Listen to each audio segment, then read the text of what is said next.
405 sa 677 pangalan na nakatanggap ng CIF kay Vice President Sara Burgos, Representative. Chua kinumpirma ni House Blue Ribbon Committee Chairman, Manila Representative Joel Chua na walang record ang aabot sa 405 pangalan mula sa 677 pangalang sinasabing nakatanggap ng confidential funds ni Vice President Sara Duterte.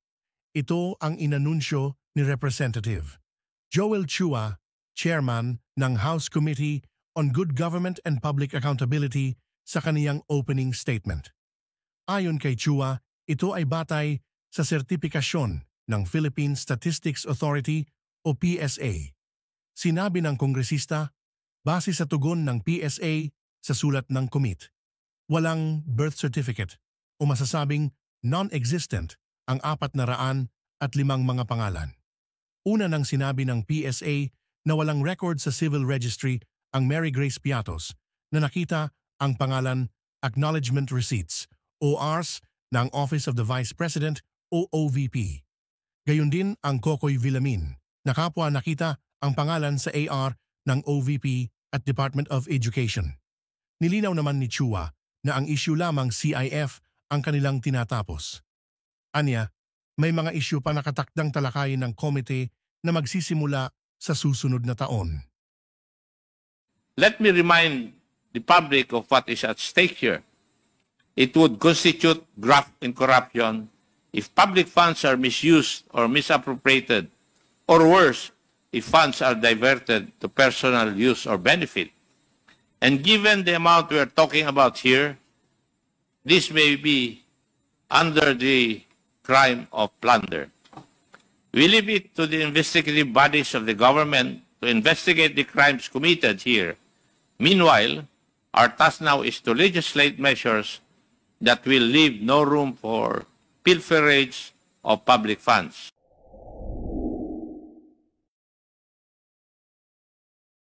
Ano po yung kay VP? Ano po yung mga kaso specifically for VP? Wala pang specific kasi ang kanya-kanyang ano po yan recommendation ng mga members sa kanila, ito yung mga observation nila. So as to the final details, hindi pa po namin na pina-finalize. Pero ito yung mga nakitang mga violation. Sir, last na lang, mga kailan kaya natin i-expect yung partial or yung committee report? Next year na, sir? O kaya this year? Most probably, baka next year na yan. Mga next year na yan. Apo. Banggit kanina kaso, malversation, bribery, plunder. Ito na po ba yung lalamanin ng partial committee report natin na ikakaso or i-recommend from other government agencies na ikaso kay VP? Well, pag-uusapan pa namin, but ito yung mga nakita namin na mga possible violation in the course of the hearing. Possible violation? Pero kayo po magre-recommend nito or paano po yung process? Siguro kung hindi kami mag-i-issue ng partial committee report, yun ang magiging laman ng committee report namin sa dulo once pag nag-conclude na po yung ating committee hearing. Okay, so Opo, ilan? Sir, one last from my end.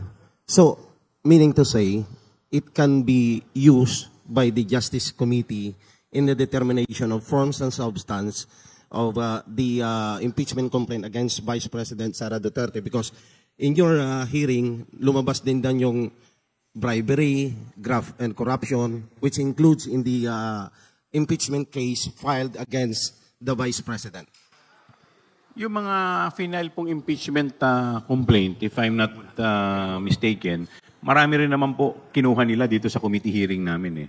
So, to answer your question, it will not prevent them from getting information, mga recommendation dito po sa aming committee hearing. Idadagdag ko lang, no. Balikan po natin yung kasagutan po namin kanina na that would depend on how the Committee on Justice approach the complaint. So, yung committee hearings naman po natin, it's a public record. it's being televised and being streamlined all over different social media platforms. So I guess a way of really allowing kayo sa akin sa aking consideration for my personal take on this is to allow the complaint, the impeachment complaint, refer to the Committee on Justice to have its way, how they would discuss that. Kaya nga po tayo ngayon nag-summarize is para hindi parallel while dinidiscuss natin yung mga issues, may mga katanungan tayo, at the same time doon sa kabilang kwarto ay nagdi-discuss sila ng impeachment complaint. I mean, that would, to me, that would certainly be something that should raise an eyebrow para sa akin. So mas just to be more circumspect in terms of allowing other committees to do its job, mas magandang i-summarize na lang natin kung ano na pag-usapan. Good afternoon po. Clarify lang po, Chair. Yung legal liabilities, potential legal liabilities raised, stand ba siya ng committee as a whole and it's just that it's not yet final dahil potential pa lang, or is it just the stand of individual members? Kasi sir, there seems to be a system in the way it was presented, organized, parang bawat lawmaker may nakatoka sa kanya, ikaw di-discuss ng bribery, ikaw mag-discuss ng malversation. It seemed like there was a system in the way it was presented. So parang group presentation siya by the Committee of Good Government. Ito po kasi nung nag-discuss po kami, ito yung mga stand ng mga individual. May kanya-kanyang observation po yan. And we have to realize na ilan po din sa mga lawmakers are lawyers. So ito po yung mga, and then they agree. So ito naman for purposes of wrapping up, ito pong year-ender natin. But insofar as yung final committee report, pag-uusapan pa uli yun. But basically, ito po yung nakikita at mga recommendation ng mga individual members ng committee. In addition to that, no, we're talking of not just simple resolution. This involves the second highest official in the land, and it involves quite a number of millions of pesos, hundreds of millions of pesos. So kailangan meticuloso yung approach natin. Hindi ito yung ordinary lang ng inquiry. No, ito ay isang mataas na pinuno ng ating bansa, very popular. So kailangan, once we lay down the predicate and once we formulate our own questions, yung tumbok na dapat malaman ng tao. And number two, like sa akin, sa case ko, I particularly was more interested in knowing how in the confidential funds were being spent.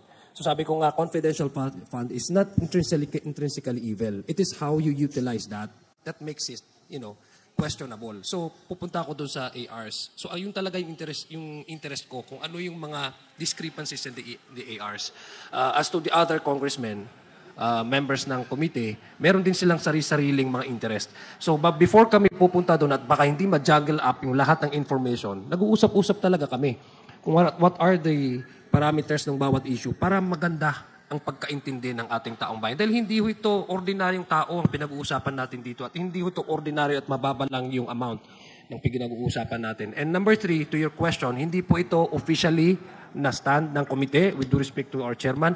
These are individual observations of each of our committee members. Ano lang po yung specific timeline kung kailan natin balak tapusin yung pag-iimbestiga ng committee? Parang bago ba mag-campaign period? Are you eyeing na sana magkaroon na ng final committee report? Ano po yung tinitingnan nating parang siguro hard deadline for the committee? Sa totoo lang, nung nag-usap-usap po yung mga miyembro, may mga nag-raise po kasi ng question na ang naging ugat po ng lahat ng ito ay kung hindi po natin, baka makalimutan po natin, based dun sa privilege speech ni Congressman Valeriano tsaka dun sa manifestation ni Kong Jinky.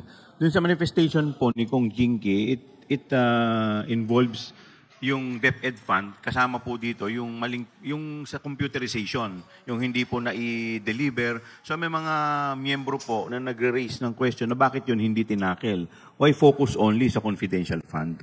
So kaya hindi po kami nakapag-come up ng final committee report dahil nga po gusto po ng ibang miyembro na pati yung iba masolusyonan nang sa ganun kung may mga kinakailangan din pong batas na dapat kaming maipasa yung mga miyembro dapat maaktuhan. Otherwise, kasi sa totoo lang, daang-daang milyon din ang nagastos doon sa mga computer.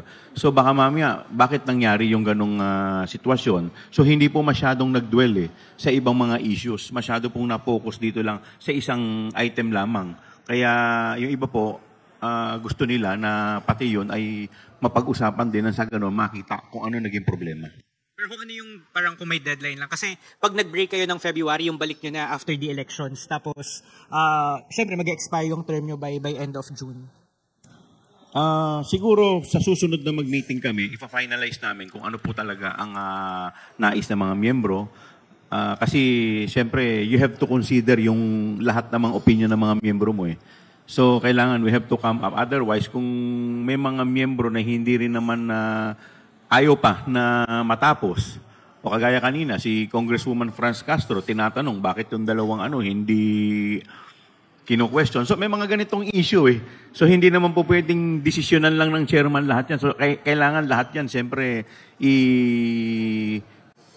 i-consider mo lahat ng mga opinion at mga insights ng iyong mga miyembro. I-consider mo lahat ng mga opinion at mga insights ng iyong mga miyembro.